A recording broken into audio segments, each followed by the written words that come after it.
of you are saying to yourself, have said to yourself while watching my videos, switch. Or, why doesn't this guy just get a real fucking job? He's goofy. I thought about that, and I've done it, actually. I had to go back, and they messed up my Social Security. It's a long story, but I had to go in there and one day to refile to get a Social Security card and stuff, and I ended up asking them. They showed me my form, and I actually have a... Because I was like, I wonder if I'm going to get Social Security when I get older. And they showed me I had 11 straight years of full-time work. So I have worked. I couldn't even believe it. Because, it'd be like 2 years on, 2 years off. You know what my biggest pet peeve is of myself? Besides saying the YG, which I'm not even going to say out loud because I've finally gotten over it for the most part. Is boogers and stuff. I know that sounds crazy and you're like... Switch, shut the fuck. But really, I made a video earlier and I zoomed in and with the 4K you can see boogers and everything. Like I gotta go check my nose and everything just to make sure I don't have like a little wet booger or something. Make sure I'm looking down or so people can't see up my nose. The littlest things you'll never realize, and then you're like, oh my god, it's horrible to look back on a video and find out that it's completely trash because you had a booger. I was thinking about jobs today because I'm like, you're like, why don't you just get one? Well, I've had real jobs, and I worked at the mill cutting steel, and I'd walk in there and I just couldn't take it anymore. How do I say it, I'd show up sometimes 45 minutes early to work so I could go to, they only had one, it was a Dairy Queen, I believe, it was the only restaurant in town, so I'd go there and I'd sit in my car in the parking lot instead of clocking in early or anything. I probably could have, I don't know. I sit in my car till my shift started at, I think it was 6 at night till 2 in the morning, something like that. Or sometimes I'd work 4 to 2. I forgot if it was 410s or not. And I had this big table where I cut steel. I can show you. And I just couldn't take it anymore. I'd literally sit there in my body and it's just not even in existence anymore. And I've always praised people like my buddy Wally does tile all day long and says, shut up, switch, be a man. And my other buddies are welders, and Jason's up on doing air conditioning systems. And I don't know how they do it. I really don't. I don't know how long I lasted there, but I've had jobs like that throughout the years. And I can still remember the smell of the fiberglass cooking. It was like liquid. They'd spray it on and form it, and it stunk up the whole factory. And I had a whole factory building next to me, just the ventilations were connected, and you'd walk in and I could still smell it to this day. And I love the employees. That's the only reason I'd go in. We had a camaraderie and everything, and my boss was awesome. And at night I was basically by myself because I'd cut the steel and put it in piles, get everything ready for the bending machines or the presses or whatever they're called, and I'd be there all night kind of by myself. And sometimes the steel I could cut 4 hours at a time, where I'd be not buffing, but I'd be deburring pieces and just, we didn't have cell phones like we do now with YouTube, or it would have been an awesome job. I could have got away with murder. But we didn't have any of that shit. You'd have to sneak magazines and shit in. And my only job was to make sure these really, really expensive cutting heads didn't break. Because you have to get them so close to the metal when they're cutting to work properly with the lasers and stuff. And far enough away that, to have a steady, you'd have dimensionally, you'd have to have it correct. You'd have to make sure the program's cut operationally. But after you've done a couple sheets that night that were an hour long or whatever, it just became like sleepwalking, making sure that the clamps and everything were out of the way of the cutting heads and stuff. But I used to walk in there and people would hear me. I'd open the door and be like, God, I can't take this shit, this fucking shit today. I just can't. I'd be saying, Scott, I can't handle it anymore, you know? Because I'd sit in there and stare at a garage door. A huge wing, like for an airplane hangar. Garage door. And the bosses had a rule you couldn't have it open more than an inch or two. I mean, it was absolutely miserable. So if you were lucky, like obviously I'd break the rules when I could, but even on regular days when I get called in, you'd get called in on a Saturday, which I didn't usually work, I believe. I forgot how it went down. Obviously, I'd get called in enough because I was the youngest on the totem pole seniority. And I'd sit there and stare at this fucking garage door, you know? And then I'd have my all my grinder wheels and stuff that I'd have to deburr the... and it was just the most miserable. I'd be so fucking miserable. I'd walk in, you know? And everybody just loved me there, actually. They loved me. And as negative as I am, because you watch my videos, everybody loves me at jobs because I'm so outwardly tell the truth, you know, and 90% of the people there are thinking the same thing I am, you know. They just don't say it. You know, a lot of people, they just show up to work and they just put on a face and they don't even talk to anybody, and I talk to everybody, you know. Even the guy that was like the parts manager, you know, he was a strange bird, you know, so he didn't really open up to many people, and he'd hear me come in, you know, you couldn't get him to even make a noise. He'd hear me come in just bitching, you know, this fucking place tag, because I'd shut the garage door, because sometimes I'd have to open it to get under because somebody would lock the big steel doors and forget I was coming in night shift, so I'd have to open the steel garage door, you know, and I'd have to sneak under it and shut it right away, you know, and he'd hear the garage door go up and down, and I'd be going, these fuckers can't do stupid, you know what I mean, like that, under my breath, or loud enough for everybody to hear me, because I hated it. And he'd be laughing, you could hear him laughing all the way down the tier. It was like a fucking prison, because on the right, you'd have all the presses, they're called. So you'd have like 3 or 4 operators that would we'd all look at these schematics, so they'd take the pieces of steel that would come off my cutting that I'd put in bundles for them, and they'd have to press them, you know, at the right angles and bends and everything to, like, depending on what we were making, because we made all types of parts for ships and carrier stuff and just whatever. So it was like an open room, and on the right side down the hall we had a couple of guys. That's all they did was read schematics and bend press, and then above them, like a prison, was a parts department. And all the guy did all day long was parts. He'd put them away and rent them out. And I'm talking huge. Just like huge wing over the presses of this guy. So like, and it was almost like being in a prison. It was like prison. It had like a tier just like prison. It had fucking like steel fencing like prison. And he worked back there all the time, the poor guy, Scott. It was like he was living in prison. You'd have to go in one way and out one way up these steel stairs to go past this station that he hang all these tools in, like on walls and stuff. And you'd have to go over there. I'd have to go over there sometimes to get certain things from him. But he'd hear me come in and he'd just be fucking cackling. And nobody could ever get him to talk. He'd just start laughing. Because after a while, they got to know that I wasn't going to rat him out. That's a big thing there. It's just like jail, kind of. Like, people get to know you, they know you won't rat them out. Like, whatever they do, I'm not watching. You know what I'm saying? As long as they don't steal my station and roll it out the door, I don't give a fuck what goes on. Because in these big factories, man, you get yourself into some shit if you think you're gonna fucking go looking for trouble. You'll find it. I promise. Like, everybody's got their own business, like, even their own gangs, like the one wing was all buffers, and they're all Spanish dudes, Mexican dudes. Like, they might have said 10 words to me that whole year if I run into them, bump into them on the way in. Other than that, they go to their door. It's a sealed area behind all soundproof glass. You can see in it, but you can't hear it. Well, you can hear the high pitches of the grinding wheels and stuff, and buffing stuff. I mean, like, wah, and they're their own gang. Like, what goes on in their lives in their area, even though we're right in the same fish tank and there's only a divider of glass doors, I don't think they said 10 words to me.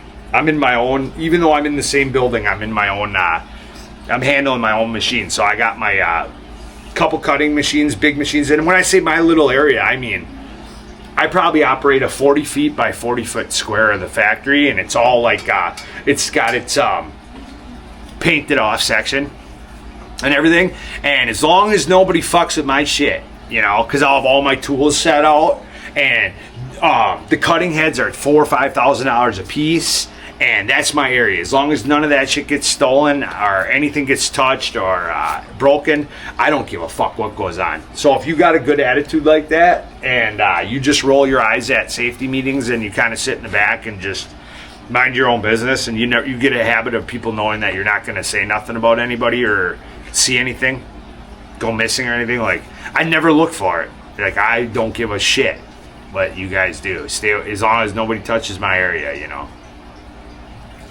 So they get used to you, and then these guys will kind of open up a little bit more, after a while, where they're like, oh, it's just Switch. He don't give a fuck. He keeps his mouth shut. He don't care what goes on. He's not looking to get anybody in trouble. You know what I'm saying? You got to have that attitude at the mill or you'll go missing. I'm telling you right now. Even to this day. I mean, maybe they got a lot of cameras now, but they'll run you out of there. You won't last a week in the mill. If you're telling stories about other people or telling secrets or anything, you'll be lucky to escape with your life in this world now, probably. I'm telling you right now. You mess with somebody's job and you could end up missing. So, but yeah. So, because these guys there's some tough, these brake press operators and stuff are no joke. I can assure you that. But once they get used to you, they open up like teddy bears, Like they're really nice to you. And if they saw me out in public, or, man, Christ, half of them would have probably let me move in with them. Once they get to know you. But anyway, I've said enough of that. Trying to give you a perspective on if you ever have to get a job cut in steel or something. Make sure you keep your mouth shut. Don't be running to the boss telling on people for not wearing personal protection and blah, blah, blah. It ain't going to get you anywhere. It's going to get you a front row ticket to the exit. But they started to love me, so I'd come in. They'd see me coming in, and I got a big enough personality where I'm not trying to like be braggadocious or nothing. It's a hard line not to cross. I don't want to sound like some people either hate me or love me. And particularly at this place, I had a lot of people actually like me. Sometimes I get a job and people hate me, and I just walk out. That's happened a couple times. Where like I'll be at a restaurant and we'll get new. If you're not friends with the cooks, it's not going to work out. They got their own little gang, and if they don't like you or whatever, then you're better off not even working there. I'll just go to a different restaurant. That happens a lot. So there's a lot of people that don't like me. I'm just saying at this particular plant, they really like me because these guys didn't seem to say much or have much. Weren't outwardly like, they really kept to themselves. And then when I'd come in there, I'd get them going. Because the boss usually went home when I got there. My boss had trained me how to operate programs and stuff, so I could handle all the problems that would come. Usually. There wasn't much that could stop me from. I was being trained how to set up the computer programs, simple programs for these CNC and water jet and stuff. So right when I walk in, he was ready to get the fuck out of there because he had to handle all the problems of the day. So a lot of like the operators, I was the new young guy at the time, so all the operators were like 40 or 50 years old. So they had hard times. Like they weren't going to reprogram they weren't going to open up a PDF. They weren't going to open up a file and change its format, convert its format so that the machine would operate properly. They'd try to keep opening it under the wrong format or something. If it got formatted improperly for the wrong machine or something, you couldn't get the design to pull up for cutting. But anyway, so my boss loved me, so he'd just walk out the door when I got in there within 10 minutes because he knows that if there was anything he forgot, anything got left over, he just left the keys for me and password, and I'd use his computer, and there was never a time I couldn't figure it out over the phone. So he skedaddled once I'd walk in the door. And then I'd set up, I'd look at my schematics for the day and see what thickness steel I needed, etc. I'd use the forklift, bring down that pile of steel, a big pile of steel. We had everything from our own steel shop, our everything. We had a shop for you could just walk through and we had a shop for everything. So we had our own steel, walls of steel, So I'd go there with my forklift and I'd pull the whole pallet down of steel, that I needed for the day. Say I needed 1/2-inch aluminum or I needed 1/2-inch stainless, and we'd have sheets that were, anywhere from 12 feet by 8 feet wide. And then I'd have to load it with press onto the table, some sort of suction press. Strap the metal in and then operate the cutting system. But I used to walk in and say, I fucking hate this. And that fucking Scott, that parts guy that was back in the prison, all the way back, could hear me do that, you know. And I could still hear him cackling. He'd be going, "This just life." He'd yell down the tier to me, you know. "Get used to it. It's just life." And then I was laughing the other day off the subject about we're perfectly designed beings. That's what people that believe in Jesus and God, and I'm not saying I don't, and I'm not really getting into it, but I mean, a lot of the argument is for these people sometimes, and I go back and forth on a pendulum. Like, I believe in God. I go so far, I'll sweep back and forth in life. You know, things will happen, and I'll be like, it's just too coincidental to not be something more than what there is, that we think there is. You know, things will happen where I'm like, there's no such thing as this much of a coincidence, right? And then some days I'll be like, there's nothing. You know what I mean? I waver in my, that's my business, right? But a lot of the argument is that we're such perfect human beings. God made us in his image. It doesn't even add up on Earth, okay? So if that were the case, there is no way we're supposed to be on planet Earth. We got boogers, and if you're telling me my body is perfect, you've seen it. Let's be real, okay? The shit don't even add up. Like, I just laughed about it. Oh, and then there's evolution. So we're losing our hair. We lost our hair through time. Evolution would almost guarantee that half of us should have we should look just like gorillas. We should have a full set of hair, waterproof. None of it makes sense where we get hypothermia in the rain. I was just thinking about that the other day, today in the shower, or last night or so. There's no fucking way we're built in perfect image unless we're on the wrong planet, which a lot of people think that's what it has to do with, that we were designed somewhere else and somehow we ended up here, and that we're trying to that's, I mean, more of a possibility then. But anyway, why I don't work, that's why I don't have a manly job. I couldn't take it no more, man. I remember telling the guys before I left that day, my last day, because I'm like, I just can't, you guys. I can't do it anymore. They asked me not to leave, too. They really did. I'm not even making it up or nothing, trying to boost my ego or anything. They asked me nicely not to leave. Like, the guys were like, man, we've really enjoyed having you around this year. You know, you've really made our time here a lot easier. I'm like, I get it, guys, but I've only come in here and only see them. I only got to hang out with them for 2 hours because my shift was like a weird shift, like overnight. So I'd get there, I think it was like 4 to 2 or something like that. It was like 10 hours, 4 10s or something. And it was a weird, so they'd be there and they'd all be walking out at like 5 o'clock. And then I'd be there by myself all night. Like, I was like, I love you guys and it's been fun and you guys are hilarious and I can't take it anymore. And I had built up like 3 weeks of vacation, and I could have just took vacation and came back, and I don't know why I didn't, but I was a young man, and at this particular job I'm talking. There's been a lot of them.